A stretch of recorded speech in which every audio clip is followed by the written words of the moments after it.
So I'm doing a boiler install in a loft. This is for a family member, a cousin. So I'm going to do a good deal.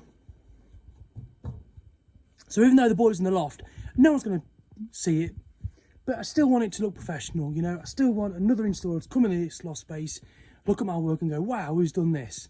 And have that wow factor. Building control might come along and inspect it. When I register the boiler, it goes to building control, goes to the boiler manufacturer. If any of those two come out and look at it, I want it to be impressive. I want it to meet current regulations. I want it to be durable. I want to have that wow factor. So here's the boiler. So it's on a stud frame. So the back plate goes to a subframe at the back.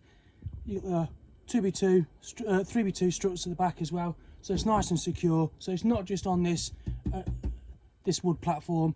It's actually on the stud work as well. So the spur. So with it being the loft space, it's got to have a loft ladder, 240 volt supply, and it's got to have lighting. So it's going to have all that. I'm just working here at the moment, coming up with a strategy. So the strategy that I've came up with is I want to run the pipe work straight out. So it's nice and neat, very little pipe work shown. Run it straight out, and at the back, it's all going to be neatly boxed. I'm going to take all this fiberglass up and run everything surface mounted in copper. It's going to have a scale reducer. It's going to have the filter. It's going to be quite tight to have the filter here. So what I might do is put the filter there, a couple of clips, bring the supply up to the filter, back out and back in the return of the boiler. That's what my strategy is at the moment. Here's the condensation pipe. This is an unheated area, so this should actually be insulated, and it will be. All this pipe work will be insulated. Here you've got the filling loop. Again, the filling loop, cold, goes to the flow, so it doesn't damage the heat exchanger. That's how the manufacturers have been set. This is a Navien, good boiler. The property developers or relatives, so they've got it from their own merchant, which was MKM. Good boiler. So yeah, let's see the progress.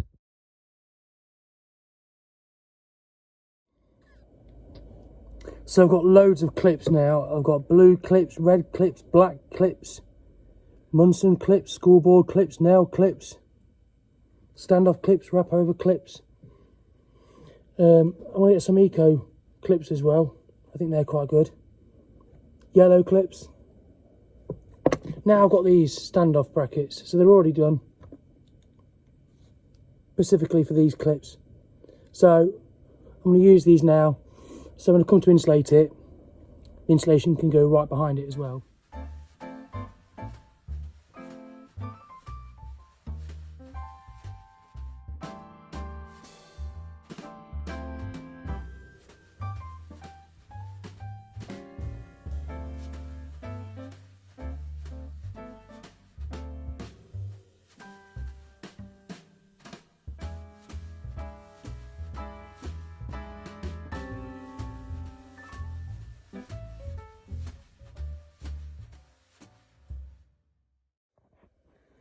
So this is the subframe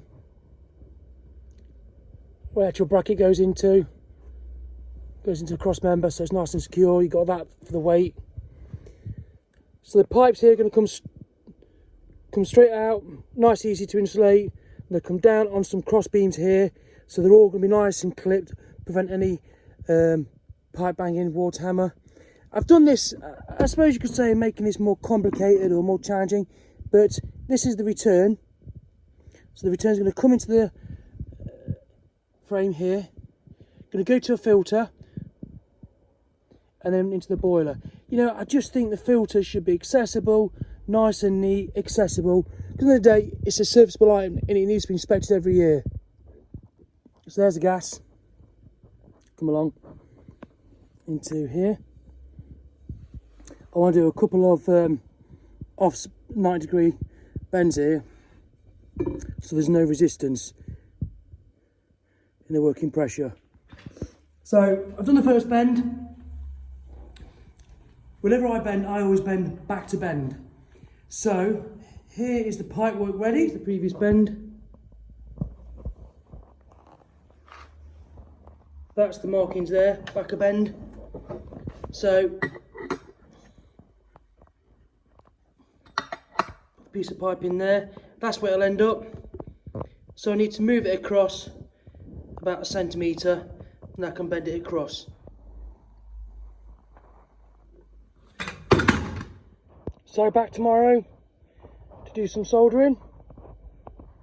That's all going to get cleaned up tomorrow. So first day's over, I'm going to call it a day now, and I'm going to come back tomorrow with the filter, with the descalers, and crack on with it. Doesn't that look good? So now I'm going to fit this water descaler, water softener. That's going to go just there.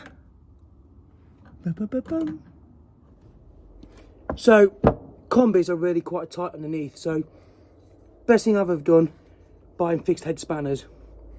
Make it so much easier. Tighten these nuts up in all these tight confined spaces.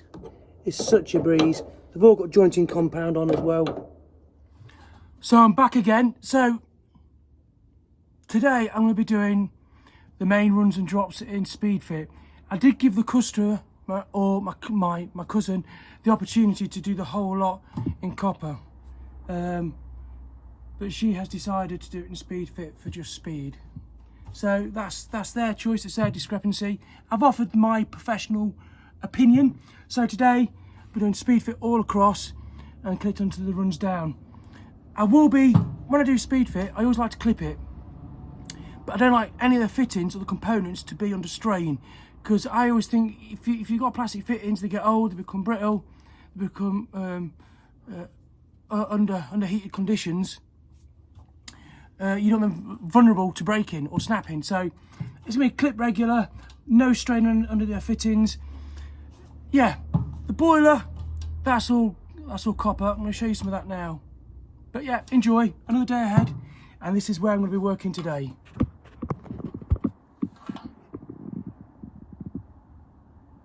Fantastic. I'm even going to be having my lunch up here. Peace is happiness. This is where I'm going to be today. And you know, whenever you get big jobs on like this, you've got to start the day thinking what you got to do, how you're going to do it, and then while you're driving home, think about how it could have gone better. I bought some little flooring from my home to put underneath the boiler, just to give it that professional little touch. Just so people look at my work and they think, yeah, do you know what? He's got some pride in his work.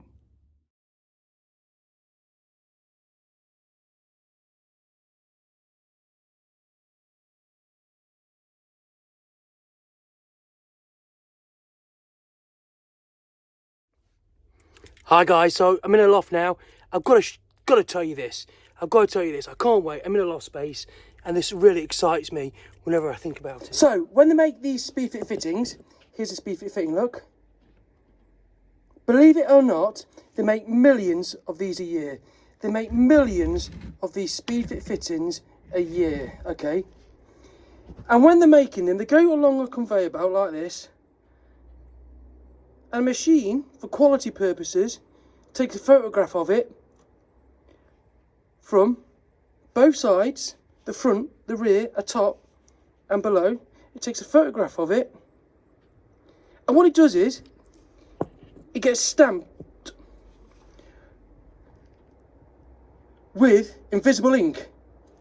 So, if you have a warranty issue with this and you say it's got no washers, no O-rings inside, they get the fitting, they scan it with an infrared camera, they get the code, and then that takes them back to the video footage of when it was going through the conveyor belt.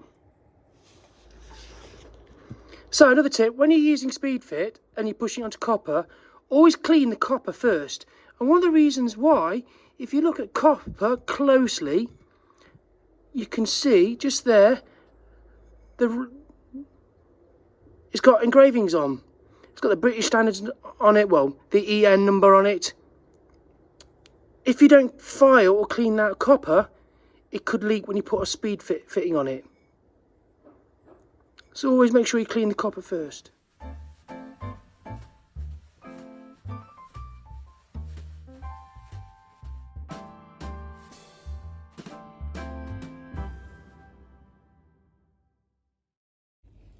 if you don't cut the pipe with special cutters, the warranty is void. And the reason why that is, you get a straight,